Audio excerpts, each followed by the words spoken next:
हाथरस में कोई सत्संग चल रहा था कि वहाँ पे कुछ 116 लोगों की मृत्यु हुई है और उन 116 लोगों में लगभग 100 महिलाएं ही थी। आप देखना गौर से, धर्म की ओर सबसे ज़्यादा कौन लोग आकर्षित होते हैं? जो किसी न किसी तरीके से कमज़ोर बना दिए गए होते हैं। अशिक्षित लोग बहुत भागते हैं धर्म की ओर, गरीब लोग बहुत भागते हैं धर्म की ओर, महिलाएं बहुत भागती हैं धर्म की ओर। पहले इन्हें कमज़ोर बनाया गया, फिर इन्हें धर्म का झुंझुना दिखा दिया गया। कोई बहुत ही निचले स्तर का कोई कार्यक्रम चल रहा होगा धर्म के नाम पर, वहाँ पर सब हमारे तथाकथित निचली जातियों के भाई बहन मौजूद पाएंगे आप। नमस्ते सर। सर, हाथरस में कोई सत्संग चल रहा था, वहाँ भगदड़ हो गई और मैंने न्यूज़ में पढ़ा था कि वहाँ पे कुछ 116 लोगों की मृत्यु हुई है और उन 116 लोगों में लगभग 100 महिलाएं ही थी। तो इसमें मेरा सवाल ये था कि जब हम अध्यात्म की ओर हम देखते हैं कि महिलाएं इतना नहीं आती वहां, पर जब हम इस तरह के सत्संग की बात करते हैं तो वहां पे ज्यादातर महिलाएं दिखती हैं। तो मैं ये समझना चाह रही थी कि ऐसा क्यों होता है। सत्संग तो बहुत प्यारा शब्द है। सत्संग में क्या बुराई हो सकती है? सत्संग में कोई समस्या नहीं है। शायद आप पूछना चाहती हैं कि वो एक विशेष तरह के ही सत्संगों में क्यों जाती हैं। सत्संग ऊंचा शब्द है, लेकिन आमतौर पे छोटे शहरों, गांवों, कस्बों की महिलाएं जिन जगहों पर बिल्कुल भीड़ लगाकर बैठती हैं धार्मिक आयोजनों में, वहाँ उनकी उपस्थिति का मुझे दुख के साथ कहना पड़ रहा है, सबसे बड़ा कारण महिलाओं की अपनी दुर्बलता है। क्योंकि वो कमज़ोर हैं और उनको ऐसा कमज़ोर, उनकी जो सामाजिक दीक्षा हुई है और पारिवारिक जो परवरिश हुई है उसने उनको इतना कमज़ोर कर दिया है, तो ऐसी जगहों पर जाकर बैठ जाती हैं जहाँ उनको भगवान का स्वामी जैसा कोई रूप बताया जाता है। जो भी मनुष्य कमज़ोर अपने आप को मान लेता है ना, चाहे स्त्री हो चाहे पुरुष हो, उसको बड़ा अच्छा लगता है जब कोई बोलता है कि कोई बात नहीं, तुम कमज़ोर हो तो कोई दिक्कत नहीं, कोई स्वामी है वहाँ दूर, वो तुम्हारी रक्षा कर देगा, कोई प्रभु है वो दूर जो तुमको आके बचा लेगा। तो इसलिए महिलाएं बहुत आकर्षित होती हैं कि मैं तो दीन हूँ, मैं तो हीन हूँ, और मैं ऐसे कर लूँगी तो वो जो बाहर प्रभु है वो आके हमें बचा लेंगे। और उसके बदले में बस हमें प्रभु का यशोगान करना है, उनकी कीर्ति के गुण गाने हैं, ताली बजानी है, थोड़ा नाच देना है। हम ये सब अगर कर देंगे तो प्रभु हमारी रक्षा करेंगे। ये बात है। और इसीलिए महिलाएं उन जगहों से थोड़ा सा बिदकती हैं जहां उनको बताया जाता है कि तेरा साईं है तुझ माही, कि कोई बाहर से नहीं आएगा तुम्हारी रक्षा करने, जो उच्चतम है वो तुम्हारे ही हृदय में है और तुम्हें ही उस उच्चतम को उद्घाटित करना पड़ेगा, अनावृत करना पड़ेगा। तुमने ही अपनी उच्चतम संभावना के ऊपर जो जंजीरें बांध रखी हैं और पहरे बिठा रखे हैं वो सब तुम्हें ही हटाने पड़ेंगे। महिलाओं को ये सब बताओ तो उनको थोड़ा कष्टप्रद लगता है, उनको लगता है ये तो भारी बात बता दी कि हमें अपनी ज़िंदगी खुद ही संवारनी है। हमें उससे बेहतर ये लगता है कि कहीं पर ऐसे करके खड़े हो जाएं और कोई हमें आके बचा लो। एक तरह का सामंतवाद है, फ्यूडलिज्म है। भारत उससे बहुत अरसे तक, कई शताब्दियों तक पीड़ित रहा है ना। कम से कम 10 शताब्दियां तो हम जानते हैं ऐतिहासिक तौर पे जब भारत में मध्ययुगीन सामंतवाद का बोलबाला था। एक तरीके से अभी भी है, पूरी तरह से चला थोड़ी गया है वो। अगर अर्थव्यवस्था में नहीं है तो संस्कृति में है, पर है, अभी भी मौजूद है। सामंतवाद समझते हो ना? सांस्कृतिक तौर पर वो होता है कि एक कोई है जबरदस्त लॉर्ड और बहुत सारे सैकड़ों हजारों लोग उसके अधीन हैं। वही जो अधीन है उनका काम होता है वो जो लॉर्ड है उसकी सेवा करना, और लॉर्ड को अगर उन्होंने खुश कर दिया तो लॉर्ड उनको बढ़िया बख्शीश देगा। जो सामंत है, भूपति है, स्वामी है, जो भी बोल दो उसको, वो अगर खुश हो गया तो वो तुमको बिल्कुल, और अगर तुम उसके नियम के अनुसार नहीं चलोगे, उसके कायदे के अनुसार नहीं चलोगे, तो रुष्ट हो जाएगा, रुसवा हो जाएगा और वो तुमको दंड दे देगा। तो हमने जो अपने मन में प्रभु की छवि बना रखी है वो वही फ्यूडल छवि है। हमने अपनी संस्कृति के अनुसार अपनी धार्मिक सब छवियां और कहानियां निर्मित कर ली। छवि फ्यूडल हो गई थी तो हमारी धार्मिक कहानियां भी सब फ्यूडल हो गई। संस्कृति, चूंकि अर्थव्यवस्था आई पहले, अर्थव्यवस्था कैसी रही? सामंतवादी। जब अर्थव्यवस्था सामंतवादी हो गई तो संस्कृति सामंतवादी हो गई। जब संस्कृति सामंतवादी हो गई तो हमने सब अपने जो धार्मिक कहानियां थी वो भी सामंतवादी बना दी। तो हमने बाहर किसी को स्वामी बना के खड़ा कर लिया। पतियों को भी स्त्रियों ने स्वामी बोलना शुरू कर दिया। अरे भाई, दो मनुष्य हैं, उसमें से एक दूसरे का स्वामी कैसे हो गया? एक स्वामी है तो फिर दूसरी को भी स्वामिनी ही बोलो, एक स्वामी कैसे हो गया?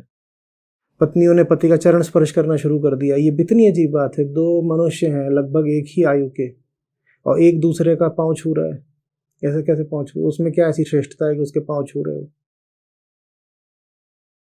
और इन्हीं सब बातों को जब एक साथ देखोगे तो समझ में आएगा कि महिलाएं ऐसी सभाओं में ज़्यादा क्यों इकट्ठा होती हैं जहां उन्हें बाहर की किसी शक्ति से बिल्कुल अभिभूत किया जा रहा होता है। वहाँ ज्ञान की नहीं बात होती कोई। वहाँ बस ऐसी कहानियाँ बताई जाती हैं कि देखो फलाना फलाना ताकतें हैं जो कि बड़ी ही ज़बरदस्त हैं, उनके गुण गाओ, उनके सामने झुक के रहो, उन्होंने जो नियम कायदे और वर्जनाएं बना दी हैं उनका सम्मान करो। अपनी सीमाओं में रहोगे तो तुम्हारा हिसाब किताब ठीक चलेगा, प्रभु तुमको प्रसन्न रखेंगे और आशीर्वाद वगैरह देंगे। नहीं तो तुम पे बड़ा अनिष्ट गिर सकता है।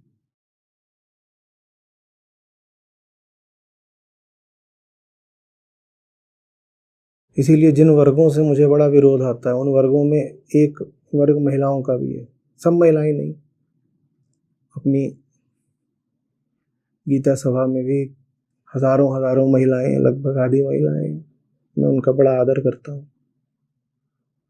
तो महिलाओं का ही एक वर्ग है जो बिल्कुल मुझे पा जाए तो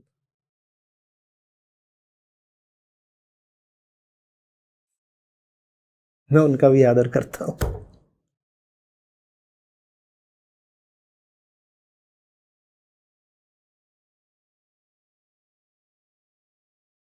क्या करें?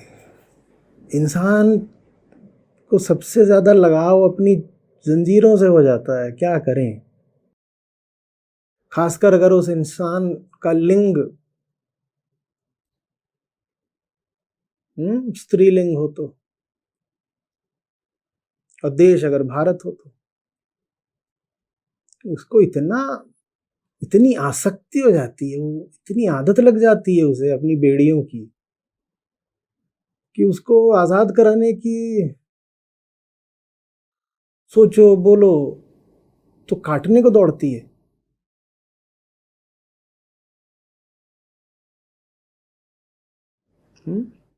और जो उसके शिकारी होते हैं, जो उसको जाल में फंसाने को, बंधक बनाने को, गुलाम रखने को आतुर होते हैं, वो उनके सामने ऐसे करके बैठ जाती है।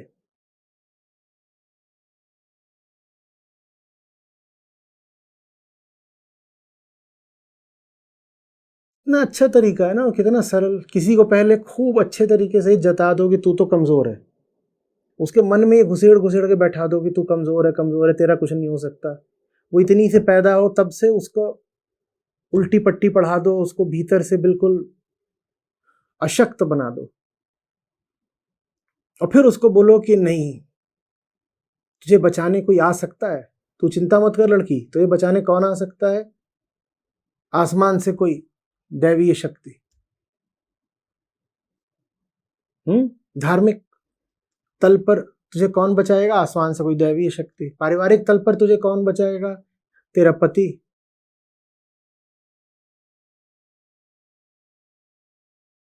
और सामाजिक तल पर तुझे कौन बचाएगा? जितने ये धर्माधीश हैं, धर्मों के सब ताकतवर लोग। स्त्री बहुत मजे में फिर झुकना सीख लेती है और कुछ लोग उसकी इस झुकने की वृत्ति का महिमा मंडन शुरू कर देते हैं। कहते हैं तो उसकी लोच है, स्त्री में लचक होती है, वो ज्यादा आसानी से झुक जाती है। अरे लोच नहीं है, तुमने उसकी रीढ़ तोड़ दी है तो वो सीधी नहीं खड़ी हो पा रही, उसको तुम लोच बोल रहे हो। किसी की रीढ़ तोड़ दो, वो सीधी ना खड़ी हो पाए, वो ऐसी झुकी झुकी चले, तुम बोलो तो इसकी लचक है। ये लचक नहीं है, तुमने उसकी रीढ़ तोड़ दी है। अब वो देखो जहां पाओ वहीं पे वो ऐसे है। पूरा धर्म का कारोबार ही स्त्रियों पर चल रहा है। सबसे ज्यादा वही तैयार रहती हैं शोषित होने को, मूर्ख बनने को।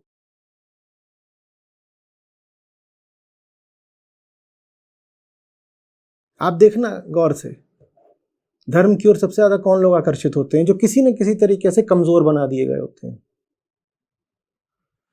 अशिक्षित लोग बहुत भागते हैं धर्म की ओर, गरीब लोग बहुत भागते हैं धर्म की ओर, महिलाएं बहुत भागती हैं धर्म की ओर। ये तीनों वर्ग क्या हैं? ये वो हैं जिनको कमजोर बनाया गया। पहले इन्हें कमजोर बनाया गया, फिर इन्हें धर्म का झुंझुना दिखा दिया गया। वास्तविक अध्यात्म इन तक आने नहीं दिया जाता, वेदांत उपनिषद तक इनको पहुंचने नहीं दिया जाता। और किसी तरह इन तक वेदांत उपनिषद पहुंच भी जाए तो फिर ये जो कमजोर वर्ग हैं ये खुद ही वेदांत का विरोध करते हैं, क्योंकि वेदांत का मार्ग थोड़ा सा अनुशासन मांगता है, कड़ाई का मार्ग थोड़ा। और जहां लगे कि अरे आराम से झूम झूम के ही मुक्ति मिल जानी है, तो कड़ाई का मार्ग कौन लेना चाहता है?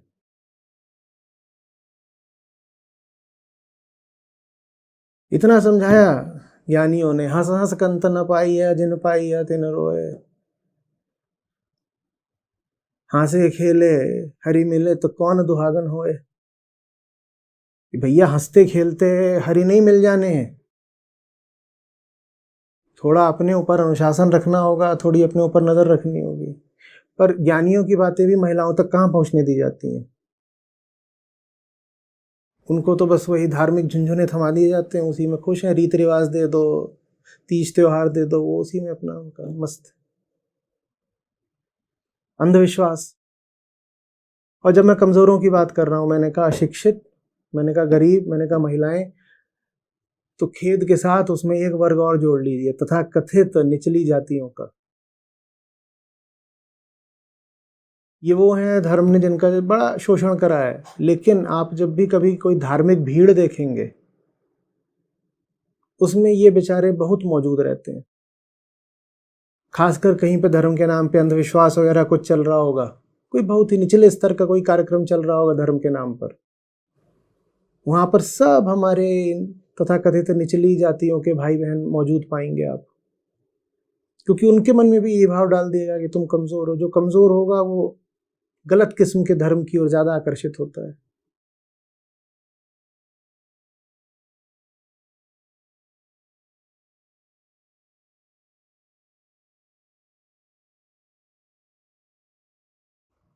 आप लोगों से द्वेष नहीं रख पाता, महिलाओं को मैं उपेक्षा की या हीनता की नज़र से नहीं देख पाता, इसकी मुझे बड़ी कीमत चुकानी पड़ती है। क्योंकि महिलाओं के पास कोई ताकत तो है नहीं, न धन बल है उनके पास, कमाती धमाती नहीं है। अपवादों को छोड़ दो, मैं अनुपात की, परसेंटेज की बात कर रहा हूँ। कमाने में पीछे हैं, शिक्षा में पीछे हैं, ज्ञान में पीछे हैं, आवाज में पीछे हैं।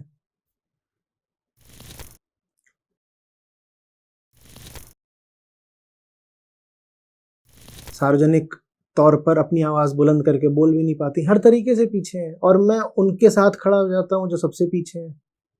उनके पास अपनी तो कोई ताकत है नहीं, लेकिन मैं उनके साथ खड़ा हो जाता हूँ तो उनके पास खड़े होने के कारण सब पुरुष मेरे बिल्कुल विरोधी हो जाते हैं।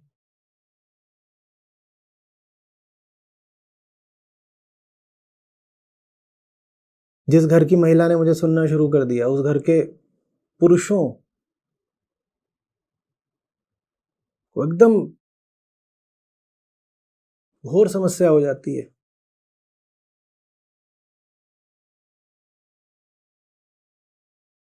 कहते हैं कुछ भी करिए, ये जो आप महिलाओं को बता रहे हैं ये बातें मत बताया करिए। कहते मैं महिलाओं को बता ही नहीं रहा, मैं मनुष्यों को बता रहा हूँ। हाँ वो महिला है पर मेरे देखे मनुष्य है, तो मैं तो जैसे सब मनुष्यों को बताता हूँ वैसे उसको भी बता रहा हूँ। मुक्ति कोई एक लिंग का ही विशेषाधिकार तो नहीं है, मुक्ति तो दोनों लिंगों के लिए है। तो कहते नहीं आपकी बातें कुछ ठीक भी हैं चल, लेकिन आप महिलाओं को भड़का देते हो। मैं भड़का तो रहा ही नहीं हूँ, ना मैं पुरुषों के खिलाफ हूँ, मैं तो बंधनों के खिलाफ हूँ, मैं अज्ञान के खिलाफ हूँ, मैं बेहोशी के खिलाफ हूँ। ये सब मैं इतना उनको समझाने की कोशिश भी करता हूँ तो भी विरोध तो आता ही है, महिला से भी आता है, उनके परिवार के, उनके समाज के पुरुषों से भी आता है।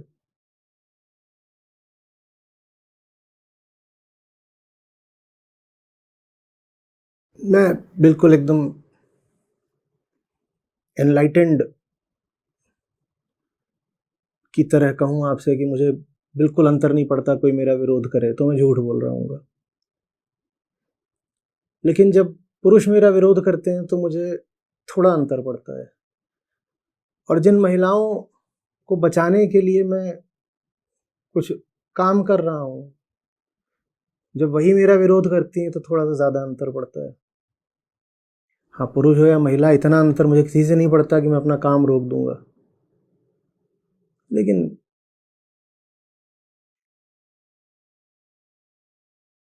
आप किसी को हाथ बढ़ाओ कि आ तुझे सहारा दूं, बाहर निकालूं, बचा लूं, और आपका हाथ काट खाए, अच्छा तो नहीं लगता, पर कोई बात नहीं।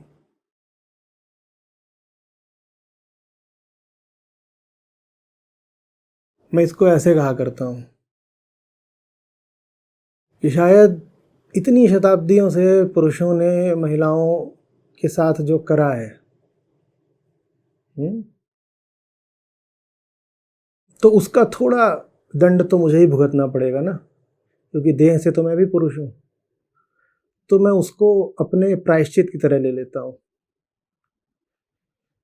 जब महिलाएं मुझी पे फनफना के हमला करती हैं तो मैं उसको मान लेता हूँ कि एक पुरुष होने के नाते मेरा प्रायश्चित है। चलो ठीक है।